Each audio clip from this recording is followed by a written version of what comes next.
The sirens scream, the lights die, the cell towers go dark. Your brain enters panic mode and it gives you one command: run to safety.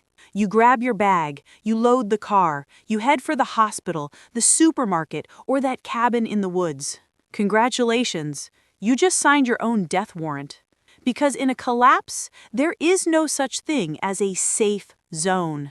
There are only traps you haven't identified yet.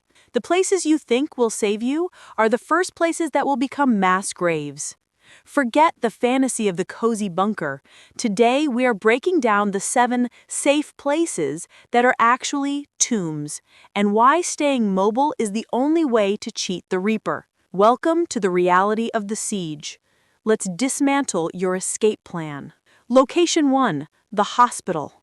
Trap number 1, the house of healing. When the world breaks, people get hurt.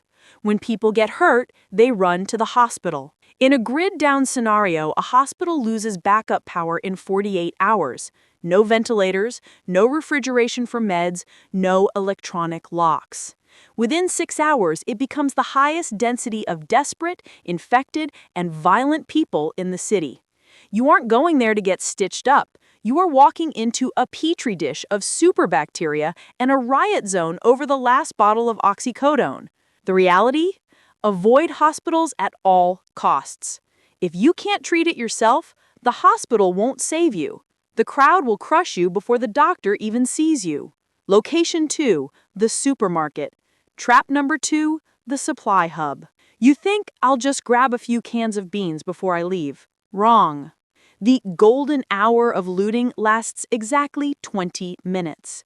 After that, the supermarket is a gladiator arena. It is a fatal funnel. Everyone in your zip code has the same idea. In close-quarter psychology, panic triggers a stampede response. You won't die of starvation, you'll die of blunt force trauma in the canned goods aisle or get shot over a jug of water. The reality? If you don't have it in your pantry right now, it doesn't exist. The grocery store is a combat zone, not a shopping trip.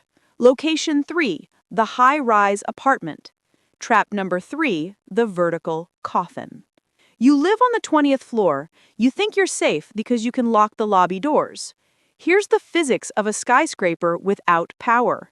No water pumps. That means no tap water and no flushing toilets on anything above the 4th floor. Within 3 days, the sanitation issues alone will breed cholera. Worse, fire. Without fire suppression systems, one candle knocked over on the 10th floor turns the whole building into a chimney. You have no way down but a dark, smoke-filled stairwell that acts as an ambush point for raiders. The reality? A penthouse isn't a fortress. It's a prison tower with no water. Get to the ground floor immediately. Location 4, the deep woods. Trap number 4, the Rambo fantasy. This is the favorite lie of every armchair survivalist. I'll just go live off the land. Do you know how many calories it takes to hunt and gather? Do you know which moss kills you and which one stops bleeding? The nature is indifferent to your suffering.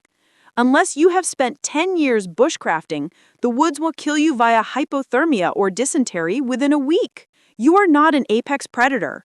To the bears, the wolves, and the actual survivalists out there, you are just a slow-moving calorie source. The reality? The woods are for hiding, not living. Unless you have pre-stashed supplies buried, don't play pioneer.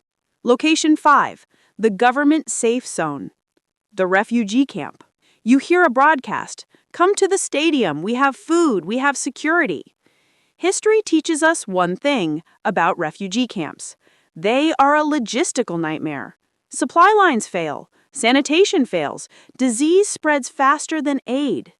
By entering a government safe zone, you are voluntarily disarming yourself and handing your survival over to a system that has already collapsed.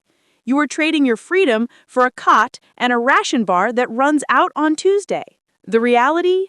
Never put yourself in a cage where someone else holds the key. Location 6, your own home, the siege. Trap number 6, the suburban fortress. You boarded up the windows, you have guns, you have food, you think you can hold out. But a static defense only works if help is coming. In a collapse, help is not coming. If you stay in your house, you are a sitting duck. Raiders don't need to storm your house. They just need to wait. Or worse, they'll smoke you out. A Molotov cocktail on your roof forces you out into their crosshairs. The reality? Your home is not a castle. It is a target. Defend it only as long as it takes to pack your bags. And finally, the ultimate trap. Number 7, the tomb. The luxury bunker, the basement shelter. It feels safe. Thick concrete, steel doors.